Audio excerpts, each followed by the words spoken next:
Oi, tudo bem? Eu sou o Lidias do canal Grimório Adaptado e hoje eu vim trazer aqui uma reflexão que é geralmente abordada nos meios esotéricos, né?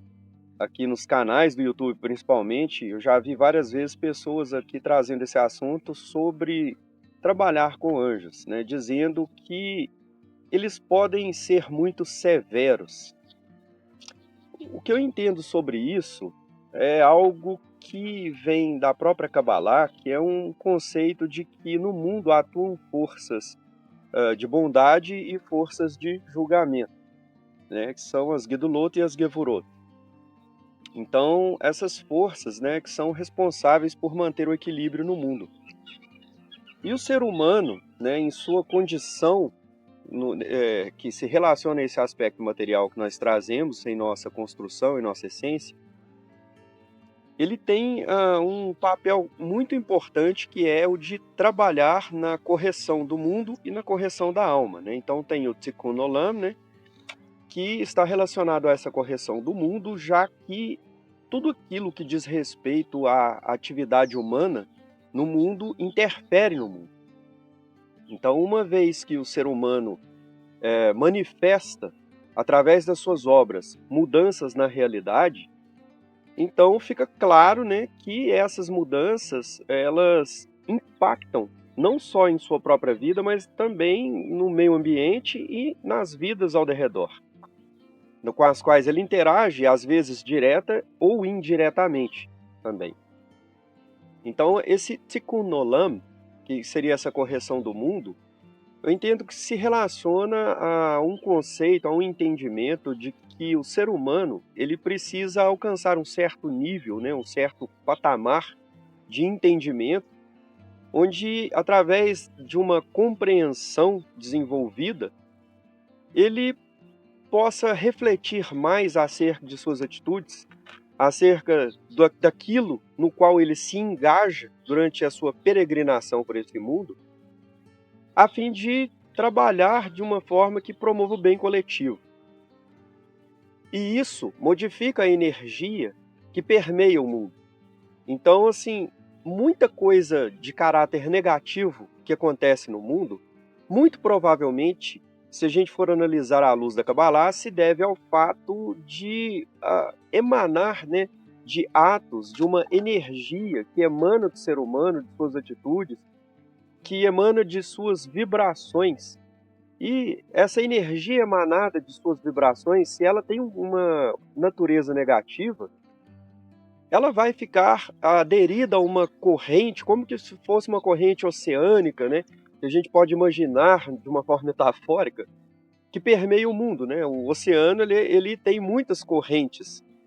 Então é como rios que trafegam dentro do próprio oceano.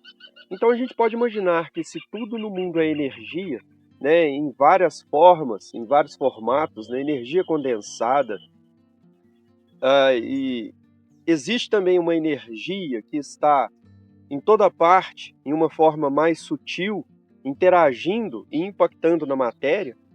A energia humana, né, dos atos humanos também, ela tem ali a sua relação, né? Aquela experiência que eu já citei aqui do Masaru Emoto, ela traz muito claramente, né, os efeitos que essa energia produz sobre a matéria.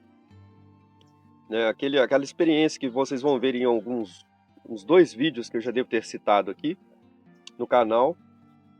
Então, o que eu entendo é que a partir do momento em que quanto mais pessoas alcançam um despertar da consciência, um entendimento de que elas devem evoluir, de que elas devem buscar se unir ao todo, compreender a realidade e atuar nela de forma consciente e de forma que promova o bem a si mesmo e aos outros, pois promovendo o bem aos outros, ela também faz parte, ela é parte, né, de tudo e tudo é parte dela.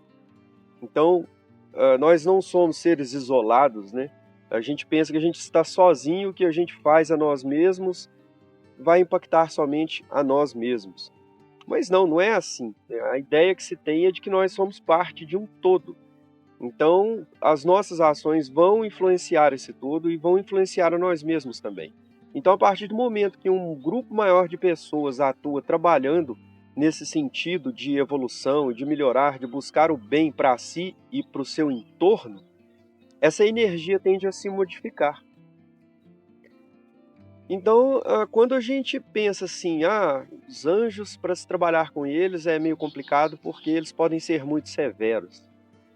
Na verdade, é tudo parte de um processo que pode nos levar a essa compreensão de que nós devemos melhorar, de que nós devemos buscar o Criador, buscar nos aproximar do Criador. Então, muita gente que não vê essa profundidade, né, que está implícita no processo teúrgico que está nos grimórios, né, que está nos rituais, principalmente do Clavículo de Salomão, aqui, que é o que eu mais abordo, ah, podem vir a ter esse entendimento de que essas energias de julgamento, né, que atuam através dos anjos, sejam muito severas, porque o indivíduo ele não se atenta de que isso é parte desse processo de evolução. Essa severidade visa conduzi-lo a essa compreensão.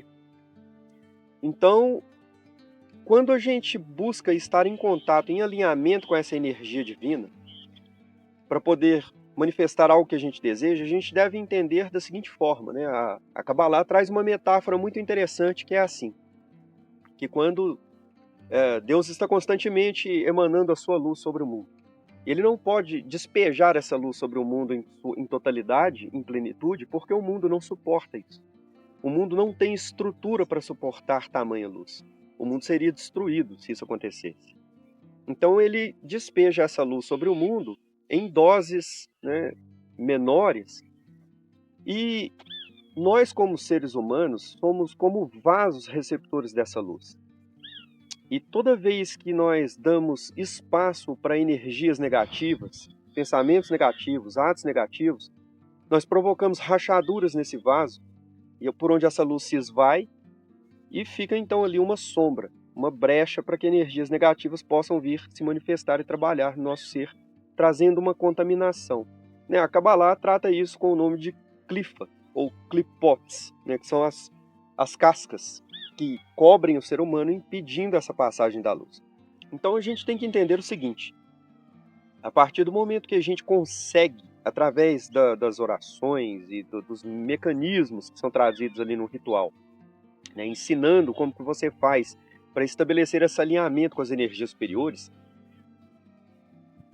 é como se você se colocasse em um eixo adequado e no caminho dessa luz, no fluxo dessa luz. E essa luz, você se coloca ali direto na direção dela e ela entra direto nesse vaso. E você então está recebendo isso. Porém, se você dá espaço, ainda tem em você alguma coisa que não é compatível com essa luz, que alguma coisa que vai causar rachaduras nesse vaso, é aí que vem essas energias. Por essas rachaduras vêm essas energias negativas. E essas energias negativas são as Gevurots, que são as energias de julgamento. Por quê? Ali não há uma compatibilidade perfeita com essa luz. Então é necessário que você lute para que essas rachaduras elas não surjam. E se elas existam, que esse vaso seja corrigido, que ele seja consertado, para que você tenha a manifestação dessa luz em plenitude. E assim não sofra o efeito das energias de Gevurot. Então não é bem que os anjos são severos. Eles estão apenas cumprindo um papel de ajudá-lo a se corrigir, de ajudá-lo a se colocar nesse condicionamento adequado para a recepção dessa luz e para que você possa usufruir dela em plenitude. Porque ainda que hajam essas energias negativas atuando no mundo nesse sentido de levar o ser humano a entender a necessidade dessa correção, essa correção da alma, e essa correção não é no sentido de uma punição, mas no sentido de prepará-lo para estar correspondente à esfera superior da qual ele vem, de onde se origina. Então, o ser humano tem essa natureza e essa capacidade de se condicionar a essa união, a essa unicidade. Então, eu entendo que quando o Cristo, aquilo que está dito como palavras dele, que ele diz, eu sou o caminho, a verdade e a vida, eu entendo que aquelas palavras ali não têm um sentido exatamente como as pessoas pintam. Eu vejo que eu sou, né, que é trazido nas escrituras em português com essa tradução, que é como é a forma que Deus se manifesta a Moisés naquele episódio da sarça ardente no deserto, a sarça que não se consumia, apesar de estar ali em chamas. Deus se manifesta ali e diz para ele: eu serei o que serei. Ele diz que aquele é o seu nome. É uma manifestação da eternidade de Deus, corroborando ali o pacto perpétuo que ele fez com Abraão, né? Então, a descendência de Abraão é fruto desse pacto perpétuo. É a prova desse pacto perpétuo. E eu serei o que serei, Deus está revelando ali nessa essência que ele traz em si mesmo, essa essência de ser, que é expressa no tetragrama divino em seu nome, expressa no ser que era, é e será. A gente entende, eu vejo que eu sou, que é uma tradução, né, mal interpretada, mal compreendida, na verdade se refere a essa expressão de Deus que transcende tempo e espaço. Então Deus é o caminho, a verdade e a vida. Eu acredito que era isso que Cristo estava tentando dizer. Porque ele, em sua jornada aqui na Terra, né, quando a gente vê os textos, onde conta ali que ele permaneceu 40 dias e 40 noites no deserto, jejuando, né, onde ele foi tentado, e tudo isso revela o que os próprios cabalistas do passado trazem nas literaturas de Halot, que é nada mais do que uma tentativa, uma busca muito intensa do ser humano que tem uma grande vontade, uma vontade forte o bastante para vencer os seus próprios desejos, né? Porque vencendo os seus desejos, ele deixa de fazer aquilo que agrada o corpo, ele nega a satisfação do ego para poder alcançar uma posição onde ele possa ter uma conexão mais profunda com o Criador. Porque ele abre mão desse aspecto material por um tempo. Então, esses 40 dias e 40 noites dá a entender isso, né? Esse trabalho de introspecção onde a gente confronta tudo aquilo que a gente tem de bom e de ruim. E a gente tem que vencer esse lado ruim. Então ele vence essas tentações, né? Isso é que é a verdade, esse é que é o caminho. Deus é a verdade, o Criador do universo, que modelou todas as coisas com sua palavra. Então o mago, ele encontra nos textos, nos grimórios, esse trabalho que visa colocá-lo nesse ponto de unicidade, né? Nesse caminho de unicidade com o Criador, que vai conduzi-lo então à vida que vem do Criador. Então ele vai direto na essência. E muitas pessoas não entendendo a profundidade, né, desse trabalho teúrgico que existe nos rituais, né, principalmente na clavícula de Salomão, isso é muito evidente no trabalho que é feito e a forma que se descreve que o mago deve seguir para ter sucesso naquele ritual.